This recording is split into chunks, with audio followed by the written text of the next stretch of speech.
All right, the Tampa Bay Buccaneers have a rookie playmaker that looks like almost the steal of the draft. If you're new to the channel, we're Detroit Lions fans, but this channel fully dedicated to teams that just kind of get overlooked by the national media. We think Tampa Bay kind of always gets overlooked. You've won the division 3 years in a row. Baker Mayfield's like finally getting some respect, but we just know what it's like being Lions fans. All right, here it is, and this is interesting to me, is Emeka Egbuka. You could have a possible star on your hands. I know you took him early, so it's not like you took him in the 6th round, but still, what if he's like a top 5 pick? And I'll prove it to you right now. Check this out. Well, first you got Baker Mayfield just talking about in this clip how he's cerebral. You can plug him in anywhere right now. You can plug him into any spot. He understands the offense. He knows how to be a pro already based on where he comes from.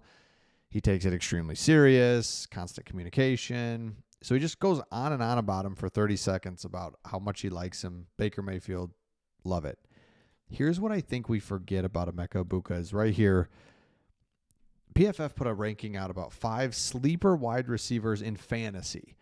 Now, fantasy to real life doesn't like compute 1-to-1, but it's still very interesting to me when we start kind of combining the gambling-ish side to footballs. Like, they know what they're talking about. And so when you talk about Emeka Egbuka, you've got a guy that for the past 3 seasons, he was just kind of the second option in Ohio State's passing game. So remember, Marvin Harrison, like, immediately was the best receiver they had. And they had a bunch, by the way. The receivers at Ohio State, I'm a Michigan fan. So it's just like, what are we doing? They've got receiver after receiver coming in there. It's kind of insane.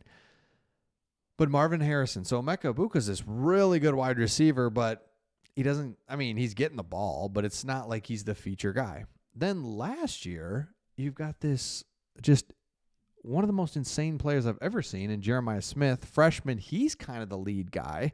Emeka Egbuka takes a back seat. The Buckeyes were often ahead of games, allowing to run the ball. They've got future NFL running backs. Both of their running backs get drafted. So, yeah, is Emeka Egbuka getting the ball and stuff? Absolutely, but at the same time, we haven't even seen what this guy can do. We haven't seen it. So, Egbuka checks many boxes, including his high separation scores and catch rates. I'll get to that in just a second as well. In today's NFL, that's what it's all about. It used to be big receiver. You look for that big guy to go up, 50-50 balls. It's like, no, we don't want 50-50 balls. Get open, and we'll get it to you. Like, what are we doing? So PFF said his routes could be sharper. Okay, that's something like you can work on all day. So Barlinks show his yards per route percentile versus all receivers in each situation. So he is at the top percentage in when he's in the slot, wide, zone coverage, man coverage. Jeez, he just gets open. In his route percentage, he does crossing routes, hits. He's done everything. And so when you put him with Mike Evans, Chris Godwin, you've got Jalen McMillan still kind of hanging in there. That you're like, what is he? Now Egbuka, oh my gosh. Here's his utilization and where they put him. And look at, the number that stands out is, let me find it. Where was it? Oh yeah. He was an X receiver 80% of the time, kind of out wide, can do whatever you need. Buccaneers wide receiver depth chart. Right here, you got Mike Evans is your X. You got Godwin. Emeka Egbuka can lead X, then go to Z, then be a slot guy if you need him.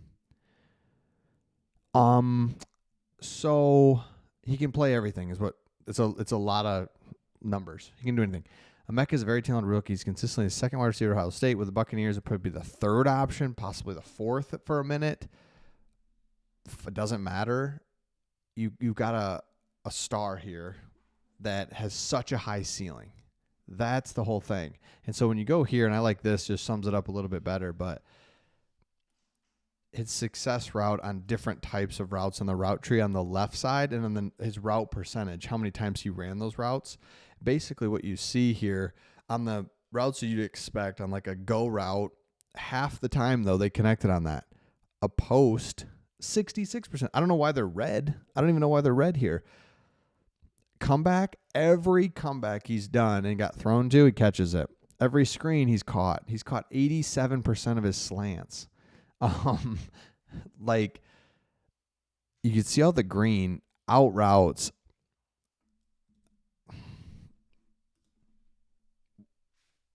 He could be a steal because when I think about wide receivers and you think about the Lions have Amon-Ra St. Brown, and he kind of reminds me of that.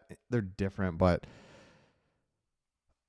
when it's 3rd and 8 and you got to have a guy get open and they're going to play man, and it's like it's a passing down, it's all this stuff, and it's just like you can still get open. It changes everything because you're no longer trying to scheme stuff up to get open.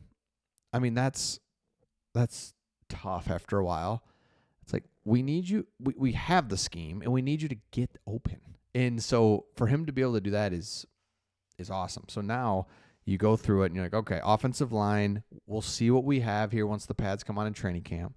You've got a quarterback that we've all just watched, and we're all just like, maybe we're just tired, fatigued of like making fun of him or saying he sucks, or I don't even know what not even sucks, but Baker Mayfield, we're just like, yeah, he's fine. I'd take him. Every fan base would take him. Just like that. Just flips a switch, and I think he has. He's just matured and playing great, and you take him. So you've got the quarterback, you've got the weapons, you've got Bucky. Defensively, you really tried to improve that. Got some secondary guys and said, let's improve defensively. Let's win the division again, and then let's go see if we can beat the Lions, beat the Philadelphia Eagles, beat the Rams. Like, these are the teams that are going to be up there. We got a home playoff game, and then we'll see what we can do. Like, that's the formula, and you know it. You've done it. You've done it the last 3 years. Let's do it again. And because, again, your division, you got the Falcons are going to be pesky. The Panthers are going to be much improved, but I keep arguing improved from being horrible. So it's like the Lions have been there many times where it's like they're going to be a lot better this year. Yeah, I know, but we won 2 games last year. They're going to be much improved, but still rough. And the Saints are going to be the worst team in the NFL. So, perfect. So, it's like, okay. And it's all relative, right? Because you'll beat them twice. So will the Falcons. So will the Panthers. So, you got to beat them twice. It's almost like a pressure game. Because if you beat them, it's like, yeah, you should. They suck. And if you don't, it's like, oh, that was terrible. So, been there. We've been that team as well. So, let me know your thoughts in the comments. Egbuka is going to be a star. And we'll see all of you on the next one.